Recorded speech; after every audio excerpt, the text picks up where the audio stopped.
Once a cop, let it knock, yeah. I for one thing we should celebrate redemption instead of condemning it. Corey Pegues, up, talking truth, bruh. Check it out. Once a cop. Pull up a seat. You're now in Corey's Corner, where right conversations matter. I'm your host, Corey Pegues, and I always keep it right, not real. During Women's History Month, we celebrate builders, and today we're honoring two women who turned bold pivots into a Brooklyn legacy. Fifi Bell-Clanton and Gwendolyn Wood, co-owners of the Crabby Shack, walked away from powerful careers, selling icons like Alicia Keys and shaping music as an executive to create something of their own. What started as a small crab shack became a cultural staple, expanding to the Barclays Centers and the U.S. Open. This isn't just seafood. It's ownership. It's resilience. It's Black women building legacy in real time. Gwen, Fifi, welcome to Corey's Corner. Thanks for having us. I'm so happy. I can't believe my sisters are here. I'm so happy to see y'all. Thank you for coming. This episode of Corey's Corner is brought to you by Vodka. Vodka is the world's first premium blend of vodka and tequila infused into one smooth, unforgettable spirit. That smooth, refreshing drink. It's 100% natural, no artificial flavors, and crafted for those who appreciate bold innovation and elevated taste. Whether you're celebrating success or unwinding after a long week, choose the spirit that's refined in the game. Visit vodka.net to learn more. And remember, always drink responsibly. Shout out to Corrupt Mob MC, a brotherhood built on loyalty, respect, and community. More than just a motorcycle club, Corrupt Mob represents unity, strength, and service, both on and off the road. Respect them all. I'm Jennifer Jones Austin. Check out Corey's Corner on YouTube, Spotify, and Apple Podcast. Let's get it. Let's go. Let me get comfortable here. Take us back to 2014. Fifi, you were styling celebrities, like I said, like Alicia Keys and Usher. Gwen, you were shaping music careers at a big-time hip-hop label. What did success look like for each of you back then? Wow. For me, I was in my early 20s and working with all these amazing celebrities was everything that I could hope for. And to be honest, I would do anything for them. And, traveling and seeing the world with them and having fabulous clothes at our fingertips and by the way, how do I look? I threw a suit on for y'all. Fabulous. You always look great. I threw the suit on for y'all. You always look great, Corey. You really do. You look good. Aging well. I've always felt really blessed and felt grateful that I had that experience. It wasn't until I got into my 30s where I was thinking about family and how I can't just drop everything for these celebrities and just like, oh, you gotta come to Teterboro right now. I'm sorry, I can't because I want to have a family. Right. So there was that. So that's where the idea of Crabby Shack started to percolate. Okay, well, what about you in 2014? So for me, I used to always say, I got into the music industry basically out of college. I'm going to date myself, but I got in the industry in 92.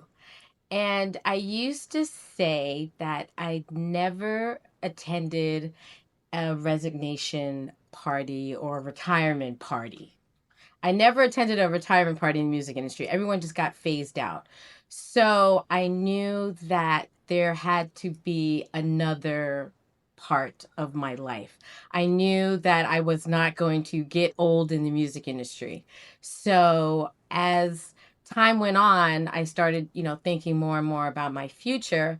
And the timing was actually really perfect because Fifi came to me and said, I want to open up a crab restaurant. And music, as I was all into the music, food became a hobby of mine. And so I really enjoyed food. And so when she came to me and talked about that idea. It was at your food. You was having I was having a dinner party at my house. And I was like, let's do it. I think it's great. I'm glad you said that. So what was the moment emotionally when you both realized it was time to pivot? Because you got careers, you running around with celebrities, you working with high-end clients in the hip-hop world, R&B world. I have a real honest thing.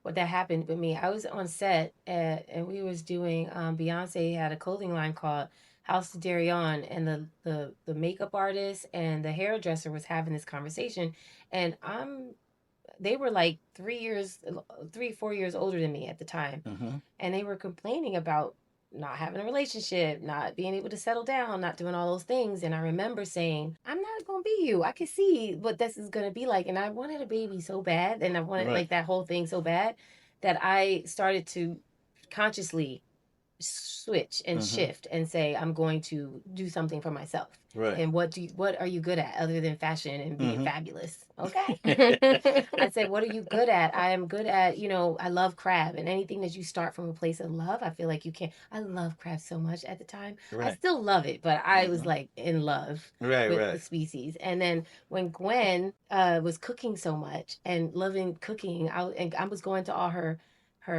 dinner parties. I was Mhm. like, would you be interested in open? And so that's when it really happened for me. What about you? So I just got tired. I wanted my own schedule. I wanted to do things for myself. Mhm. I knew there was a glass ceiling. I was only going to go so far. Right. And I wanted to work for myself. Mm-hmm. And that was it. So, Fifi, what skills from celebrity styling prepared you to build a brand in food? I would imagine that me having to organization. I Mhm. had to organize and multitask a lot of things Right. for a lot of different people. Mm-hmm. Shoes, jewelry, Right. timing, Mhm. which outfit he wore on that set. Right. So I think when Gwen and I decided to finally open, we both never even was waitresses before. So we decided to go to a few restaurants, and we waited to the end of the night. We was at the bar. We was like this. Right. We wait until the chef came out, and we were like, Chef, Uh-huh. can we come into your kitchen? He looked at us like we were so crazy. I was like, I'm not joking. I was like, we're about to open up a restaurant. I just want to see your kitchen, if you Right. don't mind. Yeah. And so we started doing that. It was like market research. We started doing that. We started really researching, and then I started understanding like how to design the kitchen and how to so I am that part of the business. I am the part Okay. that is organized, where I find those things. I put all the pieces together. Right. She's mostly food and management of staff, but I am that person that will figure out what pieces we need to sort of make things work. So, Gwen, after 20 plus years as A&R in the music industry, how did identifying talent translate into identifying opportunity in hospitality? So the food industry it's creative as well, right? So I think for me it was okay, this goes with this. This is a good pairing. I can see this dish with this. I can see this ingredient with that. And so in terms of creativity, I do believe that the creativity that I had in the music industry also translated to creativity in terms of creating food. Now, in terms of the hustle, though, I don't know if there was anything better to prepare me for the food industry Right. than working in the music industry, Right. because it was nonstop, pedal to the metal, foot on the neck. The pressure is insane. Right, right. And the food industry is very similar. I had a restaurant for 8 years. So I know most restaurants only last 2 to 3 years, I believe it is. And people don't realize the restaurant business is not while you open, it's when you close. It's the cleaning, it's the prepping, it's getting ready for the next day. So how long have y'all been open? It'll be almost 12 years in July. 12 years. Almost 12 years. Look at this. 2 black women. What is Fifi over here doing? That's a clap. This is a clap moment. This is a clap moment. 12 years, Strange. This is great. This is really tough. I know. So let me ask you, was there fear leaving the music industry when you was already established? This is a 2-part. And what did people say when you told them you was opening a crab shack? And oh, by the way, I was at the grand opening. Awesome. They call all their friends. They call every celebrity. They call everybody from the hood. We had the whole sidewalk shut down. It was great. It was champagne flowing. It was great. It was a great night. So what was people saying? Did they think y'all was like, you going into food? Are you crazy? Absolutely. I'll tell you, I had friends who were in the food industry and they were like, what are you doing? Same. What are you doing? Do you understand what you're walking into? And they, like, everyone tried to, my parents, my friends, they were like, what are you doing? Don't do it. You don't understand. Because people know the curve. It's a lot of restaurants don't open. It's not an easy job, and people were trying to discourage us, and I even tried to do the same thing. I realized my friends were opening up a restaurant 2 years ago, and I was telling them, don't do it. But I forgot how it feels when you're so inspired and so excited about doing something and passionate about it that you have to learn yourself. And I felt actually bad to tell them that. But, I mean, I was just trying to let them know, get ready, So what was the vision in 2014? And did you imagine what it would become today? So you could take the first part. What was the vision was having a crab-focused restaurant designed like a seaside destination, like a shack that you could in the middle of Brooklyn, Bedford-Stuyvesant. Literally, like there's no crab. Crown Heights. Crown Heights. Oh, it's the border. Oh, no, it's Crown Heights. Crown Heights. Okay. You could literally take it and go like this and put it on a beach, and it would be perfect. But we are in the middle of the concrete jungle, and we are you are able to transport yourself, take yourself away, all your worries, and come vibe with us at the Crabby Shack. It's always a vibe. And the food is delicious. Did you imagine what it would become today? No, but I do want to say this, that going into business for yourself, I feel like the dreams are limitless. And so I'm still excited today about the possibilities in the future. So I was very excited, and I had no idea what to expect, but I knew it was going to be a great ride. I love it. Pay attention, future entrepreneurs. Now, the Clobster Roll, half crab, half lobster, is iconic. I had it. Who came up with that, and how did you know it would be a hit? Crab and lobster? Gwen came up with that one. Gwen? Oh, the foodie. Oh, this is the foodie. I forgot. This is the foodie. It's the foodie and the creative brain. The creative brain. Okay. So, people would come up to the register and, should I get a crab roll? Should I get a lobster roll? Right. And it's like, you know what? Why don't we just give them the best of both worlds? Mm-hmm. And so, just like that, I was like, you know what? Let's do a Clobster Roll. And actually, there was a big tournament, a big contest called the Lobster Rumble. Yes. And it's about all lobster rolls from Maine, from everywhere, Maryland, all states. And we entered our Clobster Roll in there. And we was in the top 3. We didn't win, but we were in the top 3. Yeah. They were hating. I love it. Okay. Yeah, they was hating. They was hating. I love it. Yes. So, entrepreneurship as a Black woman in Brooklyn, what were the biggest obstacles you faced early on? So, one of the first things we talk about a lot is when we were looking for purveyors. We're going around saying, hey, we're opening up a crab restaurant. We'd like to try your product. Oh, really? Mm-hmm. Sure you are. We were blown off a lot. You're opening up a restaurant? You guys? Seafood? Yeah, okay. Sure you are. Yeah. So that was kind of a kick in the face. It's like we're 2 women. We're dead set and dead serious, and we have the money, and people, kind of turn their nose at us. But the one guy that didn't, we've been with him for the whole time. For the whole years, time. Since that's the beginning. Beautiful. So what was your breakthrough moment? The day you realized this just wasn't a restaurant, it was going to be a movement? I think we felt that it was going to be a movement. We met a young lady early on named Renee Blewett. She had something called, a company called She Did That. Mm-hmm. And it was the first time that I really felt celebrated, as someone that took the plunge, left her career, like really just kind of went out and went for it. And she was celebrating them and literally walking around and finding other women-owned businesses that did the same thing. And it wasn't until her, and she has since, grown exponentially, but it wasn't until then that I realized that we actually have something special, girl. So she had a Netflix show, and so it was called. She did that. She did that. In Her yes. Shoes was her first company. I know about. And then she I know. switched Yeah. it as she grown. She called it She Did That. Mm-hmm. And then she.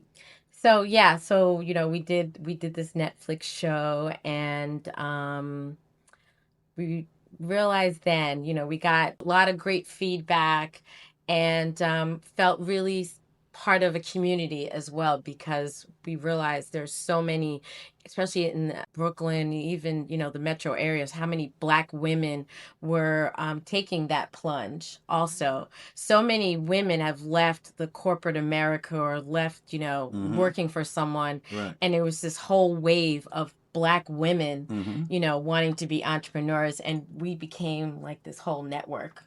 Oh, okay, that's dope. So expanding into concessions at the Barclays and U.S. Open. I remember going to the U.S. Open. I didn't even know y'all was there.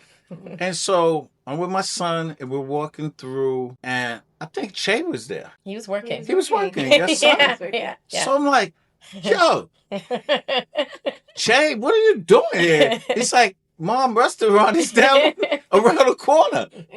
U.S. Open and Barclays. Big places. How did that opportunity come about, and what did it mean for the brand? I mean, for U.S. Open, huge. Barclays, big, but U.S. Open is global. Barclays was first. Barclays was in 2019. I ate there. Yeah. I ate there. And that was a great opportunity. We had to do what everybody did. We had to do a food tasting. And at the end of our tasting, we handed him a deck, which wasn't required, but we handed him a deck. And at the end of the deck was Kevin Durant having a Clobster Roll in his mouth like this. And I thought that was really clever. I don't know if that's why we got the job, but we definitely won that bid, and we were there. Well, I'm more impressed that you got Kevin Durant. How did you get Kevin Durant? Photoshop. AI, okay. AI wasn't around. It was actually just Photoshop. Yeah. Oh, I love it. But we were just trying to win. We wanted to win no matter what. We just try whatever we could do. I freaking love it. So you launched Gigi's Hotties, sold over 60,000 units of your Zesty lemon pepper hot sauce. When did you realize pivoting to retail was the next lane? So we realized that we had to expand, right, in some form or fashion. And retail is something that we talked about for a minute. Actually, when we did the show The Prophet with Marcus Lemonis, he put it in our head too, like, you guys need to, push your seasonings, push your hot sauce. And so with that put the battery in our back. And we said, okay, we're going to make this happen. And so we created a couple hot sauces. The lemon pepper was our first hot sauce, and took it over to the Heatness, who oversees Hot Ones. And on our first try, they loved it. Wow. And then Steph Curry was eating our hot sauce. That's right. Yes. Oh, that's that show where they eat this chicken wings. Yeah. Yes, I know. But I think I saw that episode. Yep. So good. Okay. I'm so happy. I'm such a fan. Yes. Oh, we all love Steph. Steph is the man. What does direct-to-consumer expansion look like for you over the next 5 years? We are trying to definitely grow and make more products. It's not easy, while you're still, that's when we can go back to how hard it is to run a restaurant and keep it afloat. Right. It's really hard for us to both be in the business and still trying to grow the business. Right. It's not something that, once this business is fine, those were the times that we were able to step away and build on our retail brand. Right. So it's tough right now, but that's the goal. We have a few products in line that we have in mind that we want to launch. But we already have 4 hot sauces: lemon pepper, zesty lemon pepper, original hottie, hot biscuits, which is a hibiscus. Original infused- Hottie. Sound like you need Megan Stallion to do a plug. Ours For real. was first. Yeah, we were before her. But, No, you need but I was her in love to, for you Meg. need her to I love endorse Meg. it. She might have some, she got that, was it Popeye's rights, but who knows? Oh, okay, Maybe. okay. Yes. But then we have a hibiscus infused hot sauce called hot biscuits and a lavender infused called lavender lava. But not only that, we were on QVC and we sold our crab mac and cheese, and Delicious, by the way. Oh, we will be back on QVC Yes. to sell our crab and corn chowder. Yes. give us the date. Corey's Corner. Give them the date. Do you know the date? March 17th. March I think 17th. isn't it? Yeah, March 17th. March 17th. Check us out. Let me ask you, how do you balance protecting your brand's authenticity while scaling nationally? Because listen, let me tell y'all. Y'all my sisters. I love y'all. Anywhere I go in America, the McDonald's better taste the same. So you want to expand nationally? I want the Dean Street Clobster if it's in Compton, California. You got to make it the same. McDonald's got to be the same.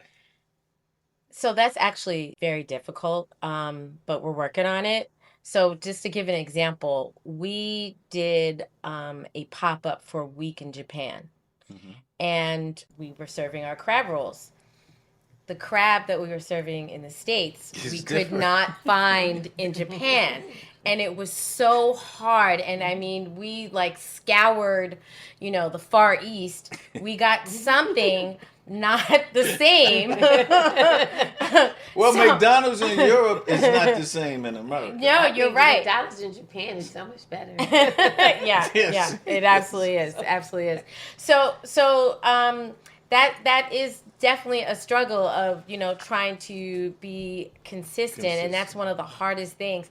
And on top of that, we pride ourselves. We are like, we want you to always, count on the Crabby Shack. Like, this food is the same delicious thing that you had in 2014, and in 2026, you're still getting that same quality. So that does hinder us, but we are sticking to it, and I think that's why we still have, the Exactly customers. why. You don't stay Yeah. open in New York City for 12 years No. because we cute. You stay open Exactly. because we're consistent. And the No, food that is worked in delicious. the beginning, y'all easy on the eyes. Yeah. That worked in the It beginning. don't And all your last that friends long. showed up, and then 3 weeks later, Exactly. none of your friends are showing up. Yeah. Exactly. No, but the food, if you have the consistency and the food tastes good, people That's are going right. to come. I'm like so very proud of y'all. Thank you. But now, we're about to pivot into a special part of Corey's Corner called the Spitfire Round.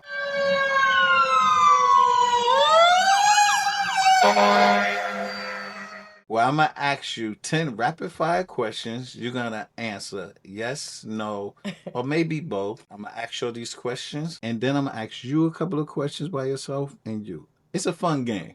Y'all ready? Y'all ready to play? Just yes, no, or maybe Yeah. so. Let's go. Sure. Let's Maybe go. so. Here we go. Ready? Yes. Now, these first 10 are for both of y'all. Okay. Crab legs or crab roll? Crab leg. Crab roll. Butter sauce or beer sauce? Both.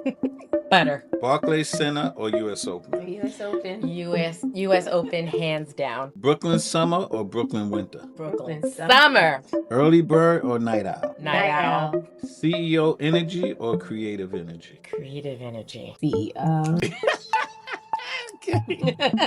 Scaling fast or scaling smart? Scaling smart. Beyonce concert or Nick game? Nick game. I'm with the Beehive. The high.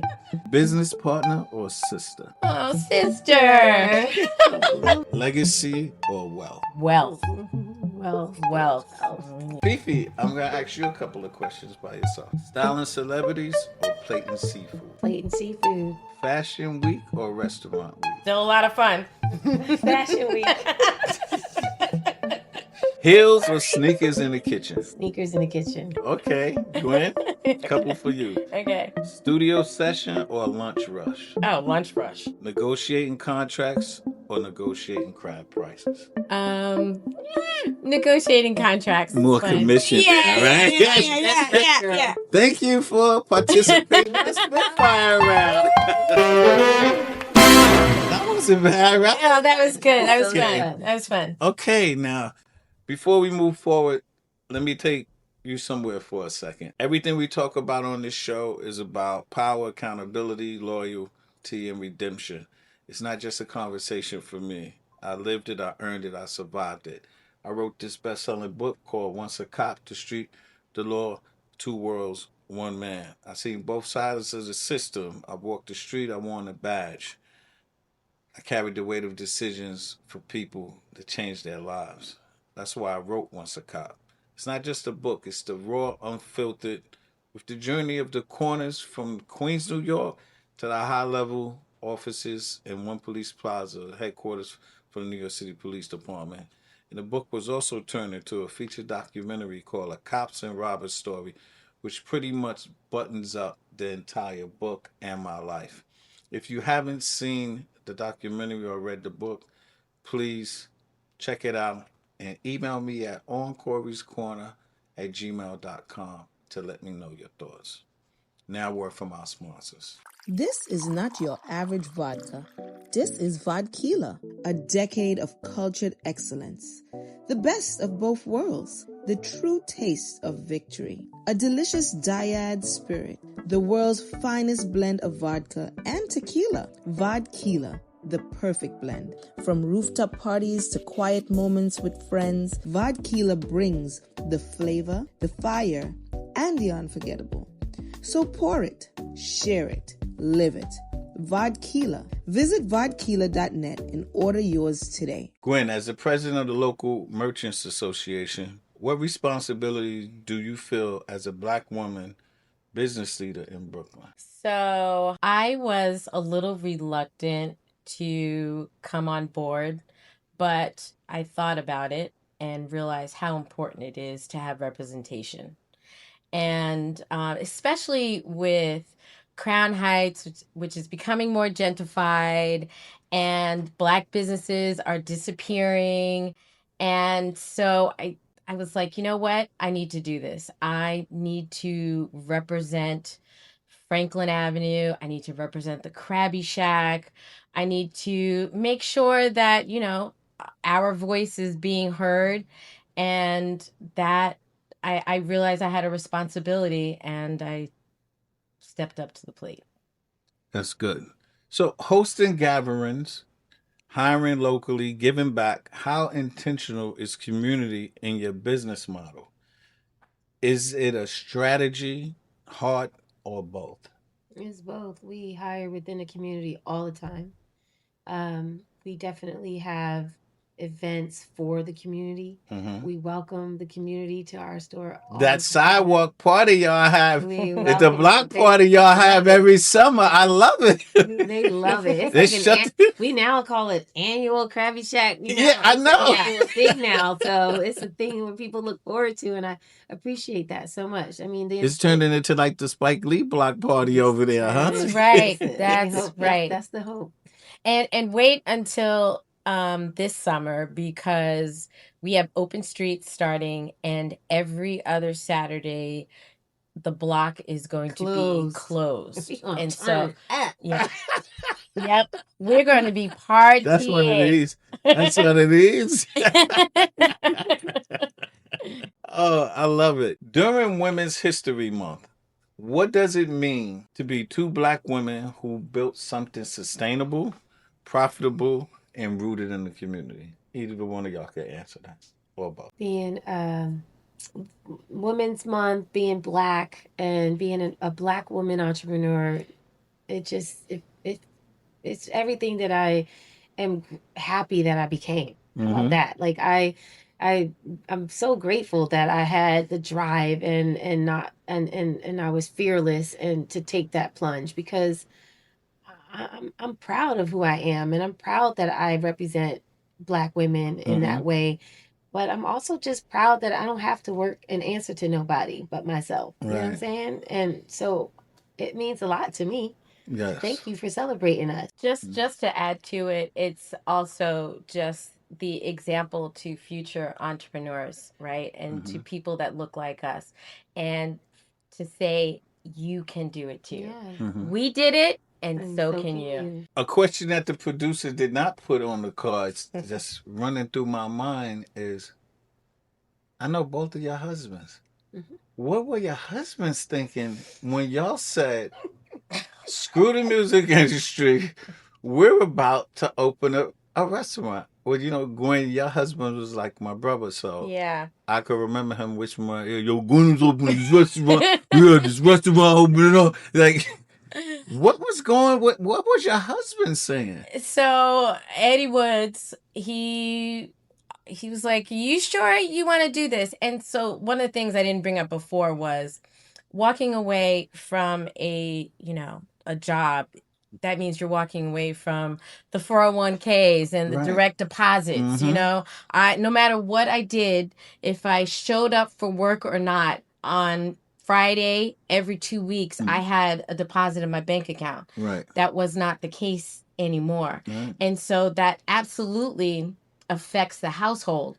But Ed was super supportive. At first he was like, are you sure now? Okay, we're about to get into some mess up in here. But he said, whatever you decide, I'm totally behind you. And it took a second, because for a minute we were like, no, he was locked in. He was locked in. He was locked in. He was so locked in. What about your husband? All his meetings.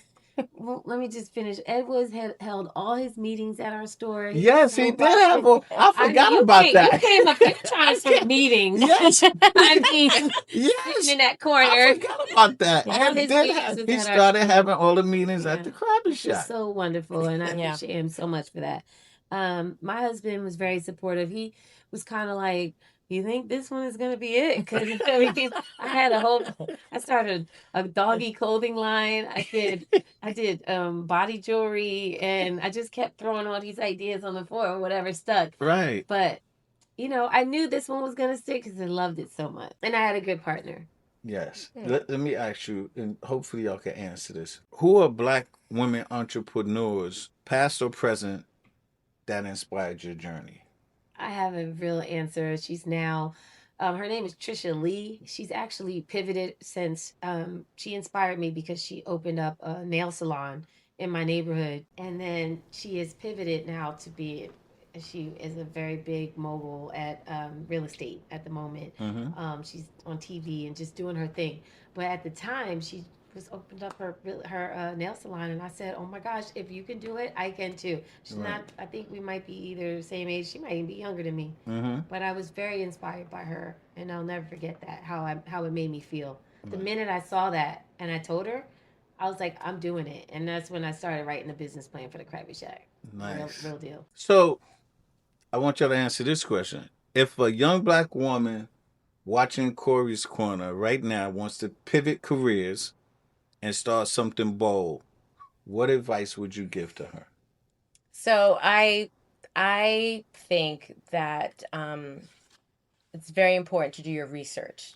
And I always give the example of, in my neighborhood, on my block, there were no frozen yogurt places, and then one came, and it did very well. And then a couple months later, a second one came. And then a couple months later, a third one came, and eventually they all closed. But they did not. So the first one was good, but the other two, you didn't research. You didn't look at the neighborhood. You didn't see if there was a need or not. There was already a very popular one, so you should not have come into the neighborhood. And the third one definitely should have. Shouldn't have. So what I say is to make sure, like we did the research, we studied the neighborhood, we studied restaurants, we talked to the experts, we talked to the people who did it before us and asked for advice. And I think that is very, very important. And you stalked cooks at the end of the night. Absolutely. So you really had your foot in the game. Yeah. Okay, so Gwen, let me ask you a couple of questions. So you and I share history through my childhood friend, Ed Woods. And I'll try not to be emotional because you know how I felt about your late husband, who was also my lawyer, who did my book deal, did my documentary. Actually, both of them, he discouraged me from doing them. I was like, Ed, no, we got to do it. We got to do it. Miss him very much. When you think about legacy, what does continuing to build and lead mean in the context of law? So, I think about my son Che, right? Yes. And so Che is Ed, and he looks just like him to me. He looks just That like is him. Eddie Wood's legacy. Yes. And so I am hoping that I am proving to him that, I am a good example of, a mother, as a business owner, how important hustle is, and also, showing him, like I talk about his dad all the time. We watch movies and it's like, this was your dad's favorite movie, or this is your dad's favorite artist, or your dad felt this way about things. So I just, letting my son know that you came from really good stock, and you now have a responsibility because your father was a great man, and I hope that I'm doing my best to be a great, woman, mother, and you have a load on your shoulders now because you have to be great as well. So eloquently spoken. Thank you. I like that. So, as a widow, entrepreneur, and community leader, what has resilience looked like for you personally? So when Ed passed away, I felt like I had no choice. I had 3 children. I had to, you know, they needed food on the table. The rent, the bills needed to be paid, and so I just went into survivor mode. And Right. I had this tunnel vision. I had to make sure that my family was okay, and I had to do what I had to do. And my son, I didn't spend maybe as much time in those times that I wanted to with him, because we had a business that we had to sustain. It was all about just hustle and what I have to do for my family. Last question about Ed. If he was watching this interview today, He would be right there. what do you think he would say about the empire that y'all built? Oh, Eddie would be so proud. He would be very, very, very proud. He was a serious supporter. And that is one of the things that, we miss so much. If there was a dilemma or anything, whatever it is, an issue, a legal thing, it's like, call Eddie Woods, and he would get on the phone and, advise us. And that is something that we miss so much. But he was always in our corner. It's just so funny because now you bringing up these memories. Fifi's bringing up these memories about meetings. I remember Ed calling me like, "Yo, I'm bringing Wesley Snipes to the restaurant. Denzel Washington. I'm having meetings I'm bringing everybody to the restaurant." He was bringing everybody to the restaurant. Judge Mathis. For me, Judge, Yep. yeah, Judge. Shout out Judge, that's my guy. Listen, man, we miss Ed. We miss him so much, but God had another plan for him. Absolutely. And he's all of our angel. And he's watching right now. Eddie Yeah. Woods. As I affectionately call him, E-Dub. Yeah. My man. Yeah. E-Dub. So, listen, this has been a great conversation. Is there anything that I missed that y'all want to get out before we wrap? Come to the Crabby Shack. Yeah. To all your listeners, come see us, come visit us, come eat with us, come break bread. Yeah. Watch on QVC if you're not in New York. Order on March 17th. Order from QVC. Yes. So, tell people how they could find y'all. On our website is thecrabbyshack.com. Our Instagram is @thecrabbyshack. Our TikTok is @thecrabbyshack. So. And we're on 613 Franklin Avenue. That's exactly what I was going to ask. 613 Franklin Avenue between Dean and Bergen. Crown Heights. You're only from New York. If you know, we have to go between in Brooklyn. Between. Okay. I love it. DoorDash, Uber Eats, all of that. Yes, we do all of that, but I have to say that those platforms are killing the restaurant industry. They have us by the balls because, everyone orders on DoorDash and Uber Eats, but if you order directly with the restaurant, it saves us 30 cents on every dollar. Good information. That's great information. So I have to be perfectly transparent and honest with y'all. You order Uber Eats all the time. I never, ever ordered Uber Eats or DoorDash. I hate it. My kids always ask me to do it. I won't do it. Where do you get your food? I need to go. If they're gonna spit in my food, I need to be at the counter when they spit.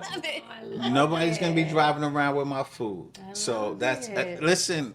DoorDash, Uber Eats. I'm sorry. I just can't get with it. Yeah. Nobody riding, especially on YouTube when I see all these videos of people drinking their soda, eating their French fries and all that. Terrible. It's not happening. So We need more people like you. yes, Yep.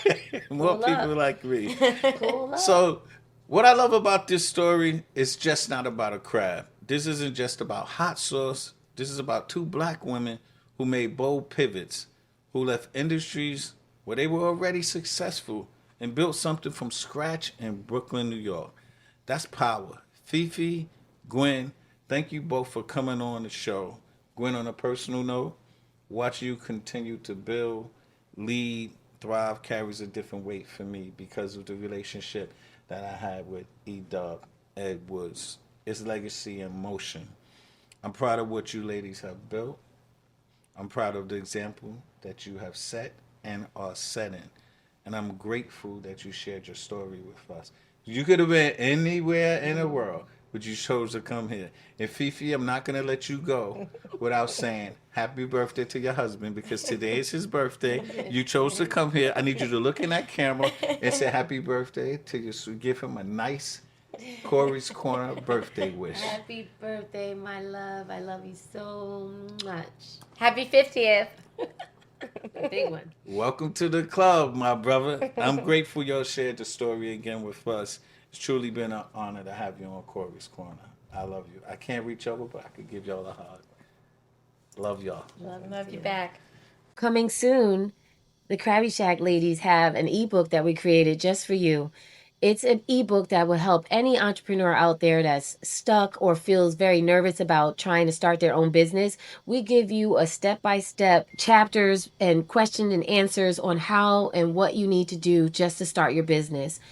It is very comprehensive. If you answer the questions correctly and with intention, you will be able to, by the end of it, have a full-blown business plan that's ready for investors and ready for you to take the plunge. So don't be scared. Download our ebook and start your business. For our listeners, if you found value in today's episode, make sure you follow, subscribe, and share. This has been another episode of Corey's Corner. Until next time, keep pushing, keep grinding, and always remember, it's not about where you start. It's always about where you finish. I'm Corey Pegues, and I always keep it right, not real.